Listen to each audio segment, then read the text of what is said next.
Welcome to Shorty SuperCoach. How you guys going? We're going to take a little bit of look. Oh boy, do that again.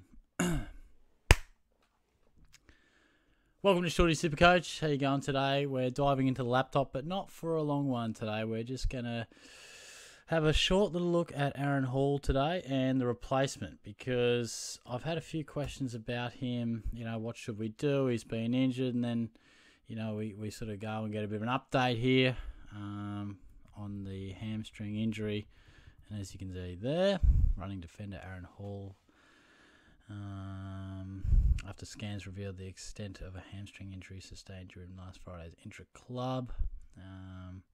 Oh yes, I didn't read the first line. Could be without running defender Aaron Hall for its round one clash. So, look, even if he gets up for it, a bit like with Mitch Duncan, even if he gets up for it, well, we've got to have a fair bit of concerns even starting him.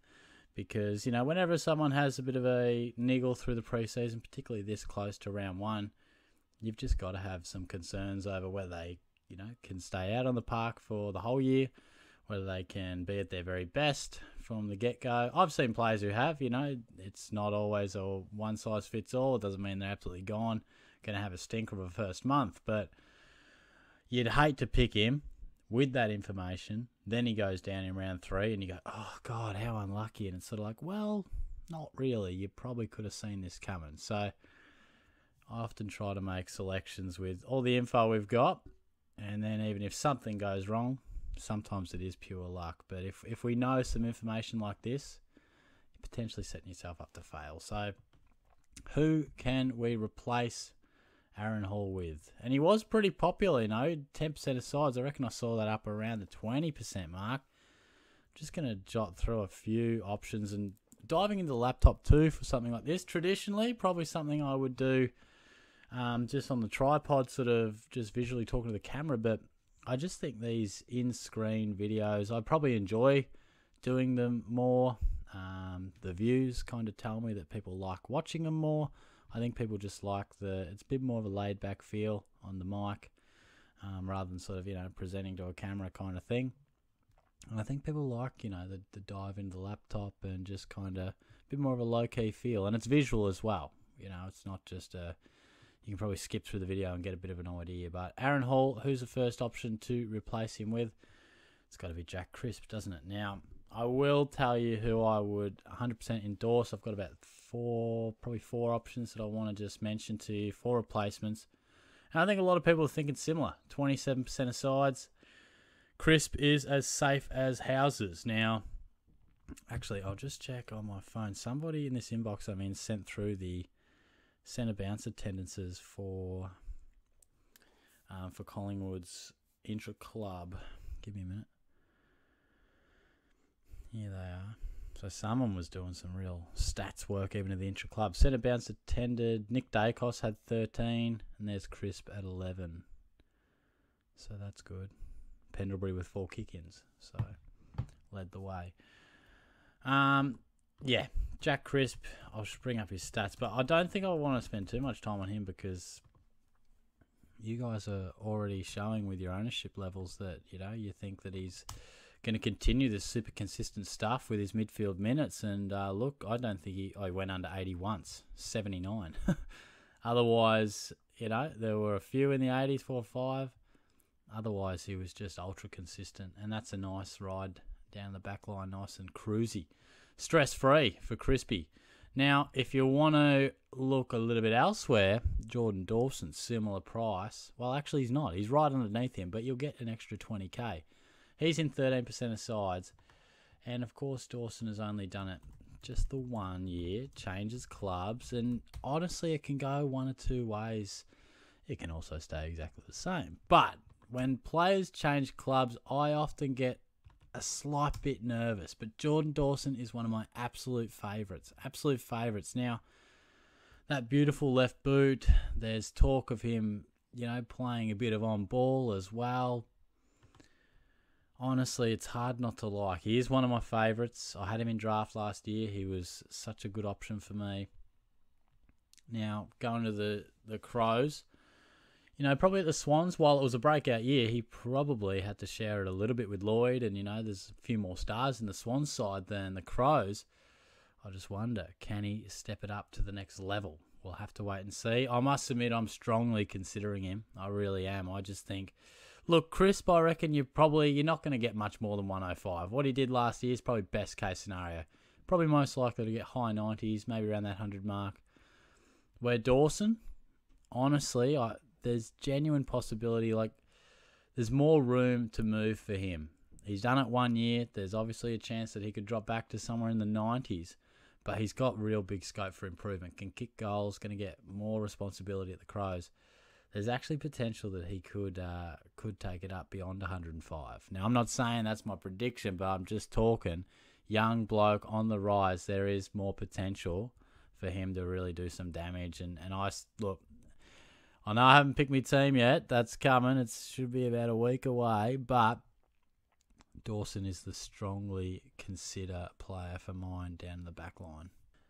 Also going to add Jordan Ridley to the mix. And I don't know why. For some reason, Ridley, I just think about him and I just don't get too excited. And there's no reason why. Because every stat, every positional stuff with Kelly coming to the club and what he does suggests that he should be a definite guy I consider.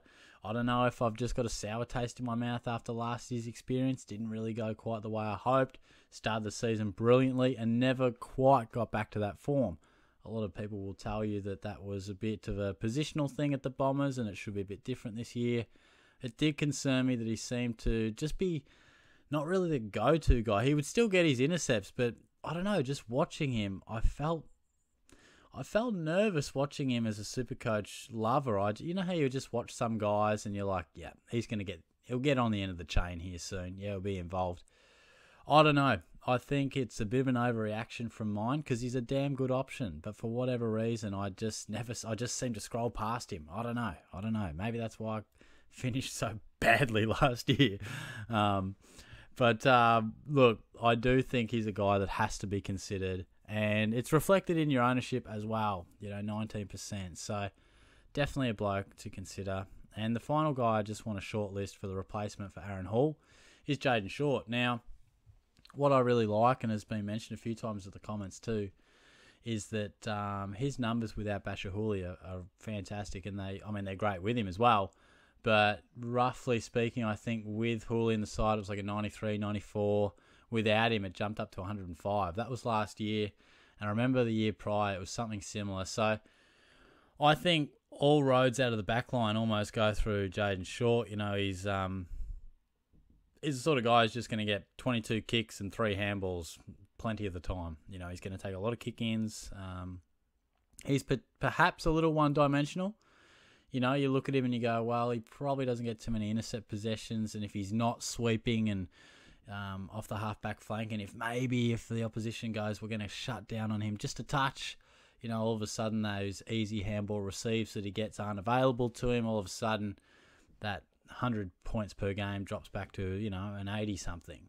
But I still think he's a really good option. The fact that Hooley's, out of that back line now brings a lot of responsibility onto Short, and therefore I think he'll pick up a lot of those points as well that may have been shared ever so slightly. So I think he's a seriously considered option as well down the back line.